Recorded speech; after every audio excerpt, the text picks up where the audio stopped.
सहभागियों, क्या गांव में विश्लेषण नहीं किया जा सकता? ऐसी धारणा बनी क्यों?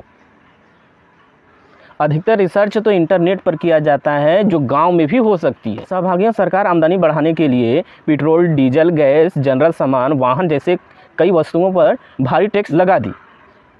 फिर ये विदेशों से कर्ज लेना क्यों पड़ा भाई? क्या देश के करप्शन वाली राजनीति में मेहनत की कमाई कम पड़ रही है? ऐसा क्यों? देखिए, वर्तमान समय में हमारे देश पर 620 अरब डॉलर, लगभग 51,000 अरब रुपए कर्ज है, यानी देश के हर व्यक्ति पर 42,000 रुपये।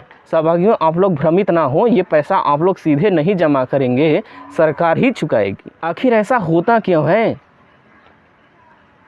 देखिए, वित्तीय वर्ष 2022-23 में जो सरकार बजट पेश की थी, उसमें 34% इनकम का स्रोत लोन था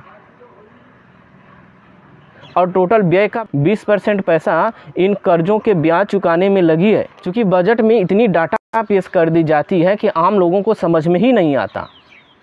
हम आपको इन डाटाओं के चक्कर नहीं भ्रमित करेंगे। साफ साफ समझ लीजिए कि ये जो 34 और 20 के बीच में गैप दिख रही है, ये देश पर कर्ज बढ़ रहा है। देखिए, बजट बनाने वाले विशेषज्ञों के आगे मेरी जानकारी कुछ भी नहीं है, लेकिन मुझे साफ साफ पता है कि इन स्कूलों, हॉस्पिटलों और वाहनों और विभिन्न संसाधनों का निरीक्षण और संचालन यही अधिकारी और नेता करते हैं। क्या निरीक्षण के समय इनकी आंखें फूट जाती हैं या बजट बनाते समय दिमाग उड़ जाता है? कौन सा गणित लगाते हो भाई? जब टैक्स दोगुना बढ़ा ही दिए थे तो विदेशों से कर्ज क्यों लेनी पड़ी? ऐसा होता है क्यों? हम बताते हैं। ये मॉडर्न स्कूल बनाने में करोड़ों रुपए खर्च हुआ था, लेकिन दोगली राजनीति ने इसे खंडहर बना दिया, तो ये संचालित नहीं हो सकी। हॉस्पिटल निर्माण के लिए लाए गए ये लाखों का छड़िया झरझर हो गई। ये प्राथमिक स्कूल की ट्रांसफार्मर जमीन में समा गई और रेलवे के अरबों का लोहा चोर उठा ले गए। कर्ज और टैक्स क्यों नहीं बढ़ाना पड़ेगा भाई? ये पैसा कहाँ जाएगा? हम किसी पार्टी के समर्थक या विरोधी नहीं है। हम एक लोकतांत्रिक देश का गंवार हैं और हमारी ये जिम्मेदारी होती है।